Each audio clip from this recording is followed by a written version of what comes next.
Para po sa mga nag-aalala at medyo nadidismaya sa mga sunod-sunod na balita na ipinalalabas po ng gobyerno ng Canada, ay ito siguro yung confirmation mula sa bibig mismo ng gobyerno ng Canada na sinasabi natin palagi na this is not the end. At totoo naman po ito. At sa kanila na rin po nanggaling na Canada is still an open country na po pwede nyo pa rin pong i-consider. So, tignan po natin. Sa report po ni Benjamin Lopez-Steven ng CBC News, ang sabi po dito, Canada is still an open country despite immigration cuts, says Minister. Ang sabi po dito, Immigration Minister Mark Miller says Canada is still an open country after the Liberal government announced plans to cut the projected numbers of newcomers. On Thursday, Miller and Prime Minister Justin Trudeau announced the government is slashing the projected number of new permanent residents from 485,000 to 395 in 2025, with further cuts to 380,000 in 2026 and 362,000 in 2027. In an interview with CBC's The House, Miller said that people still see a lot of hope in coming to Canada, but not everyone can come here or can have the privilege of becoming a permanent resident and then a Canadian or Canadian citizen. Canada is an open country, Miller told host Catherine Cullen. I think we've realized, importantly, that we have to have a managed migration system that makes sense for everyone, including newcomers, that we need to set up for success. Under the previous plan released work November, Canada was to admit about 500,000 people in both 2025 and 2026. The new immigration levels plan will cause a 0.2% population decline over the next 2 years. A government press release said it added the plan will also reduce the housing supply gap by approximately 670,000 units over the next few years. This is a good news po na sinasabi nila na talagang hindi naman sinasarado ang pintuan ng Canada. Ito ay, kumbaga, sinasabi lang nila na huwag kayong mawalan ng pag-asa dahil kung sino yung qualified, po pwede makarating dito sa Canada. But again, lagi natin sinasabi ito, not everyone can come to Canada. Parang ganun po sa Pilipinas din. Not everyone can go to the Philippines. Not everyone can go to United States. Not everyone can go to Australia, to Japan, to Hong Kong. Siyempre, sabi nga natin, yung pag-uusap natin kung mapaalala nyo po doon sa mga nakaraang vlog natin, kung sino lang yung qualified, siyempre, sa rin yung kanilang tatanggapin. Sa iba't ibang programa na binanggit ng Government of Canada, iba't iba ring qualification at doon nga yung tinatawag nating papasok yung human capital. Sa human capital, ito yung investment mo para makarating ka dito sa Canada at syempre, lalaban ka in terms of scoring sa point assessment grid, hindi po ba? So, Canadians' opinions on immigration shifting.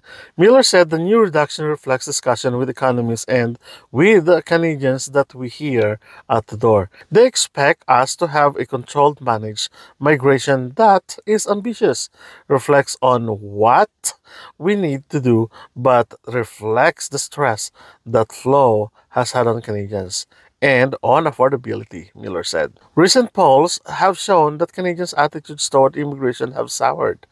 An Abacus survey released last week found that more than half of respondents held negative view of the immigration system. Miller told Cullen, the federal government needs to preserve a public consensus on immigration in order to serve not only Canadians but newcomers that are coming here and making sure that they are set up for success. I think perhaps we've gotten lazy as a country in showing the benefits of immigration, of course. But the consensus isn't anonymity, and it's something that we all have an obligation to build in this country. So, totoo po yan na may mga challenges sa kasalukuyan. Sabi nga natin, may mga ilang nasyon na kung saan nagiging problema in terms of immigration, may mga officials na nagiging problema at nagiging dahilan ng kumbaga pagbabago at ilang pabago-bagong mga desisyon ngayon dito sa Immigration Canada. Katulad ng mga ibang lahi na kung saan nagkakaroon nga ng tinatawag nating medyo hindi magandang papel in terms of immigration. Kaya sinasabi nila, higpitan namin yung temporary foreign workers, higpitan namin yung pagkuha ng permanent residency sapagkat nababahira ng politika. Ngayon lang ay sabi natin, medyo nagkaroon na naman ng panibagong kumbaga kaisipan ang mga nandirito sa Canada na yung pagkakahalal dito nga kay Donald Trump ay sinasabi na makaka-apekto sa Canada at sa relationship ng Canada in terms of immigration. So hindi natin alam sa mga susunod na panahon.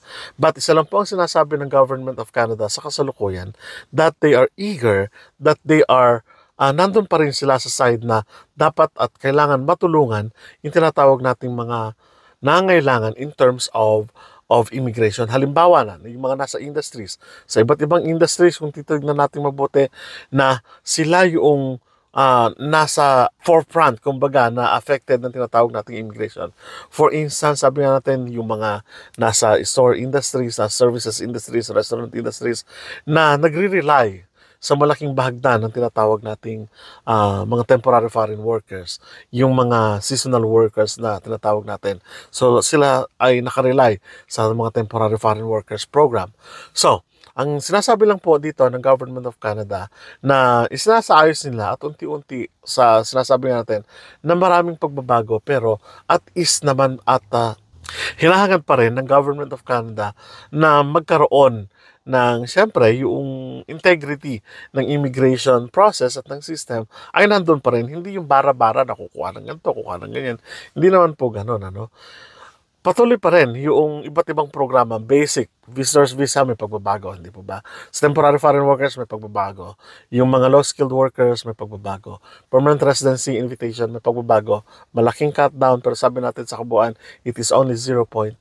Sa kabuuan, ganun lang kaliit yung ibinawas. Pero sabi natin, daan-daan pa rin yung ibinawas. Pero ibig sabihin, in general term, ay hindi naman talaga ganoon kalaki in terms of percentage. So, tayo po ng mga nangangarap na makarating dito sa Canada at kayo na nag-a-apply, kayo na mayroong invitation, kayo na nangangarap pa lang at nagpaplano na makarating dito sa Canada, Canada is still an open country. Sabi nga ni Miller.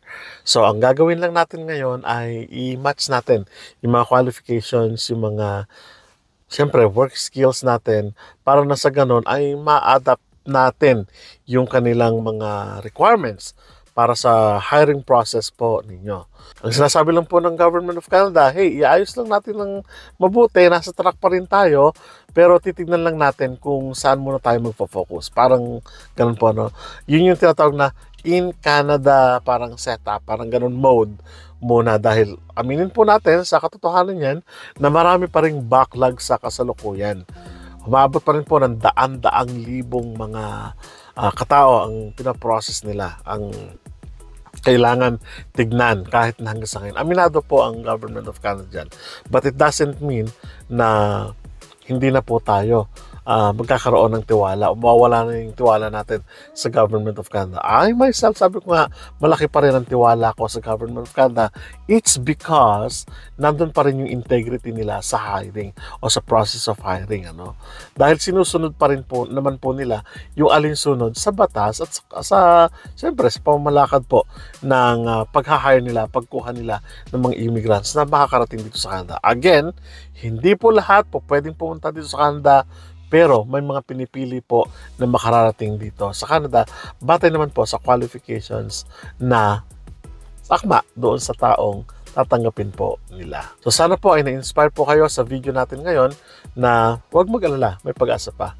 Maraming salamat at kita-kita po tayo sa mga susunod na vlog. Kasi muli po, paalam.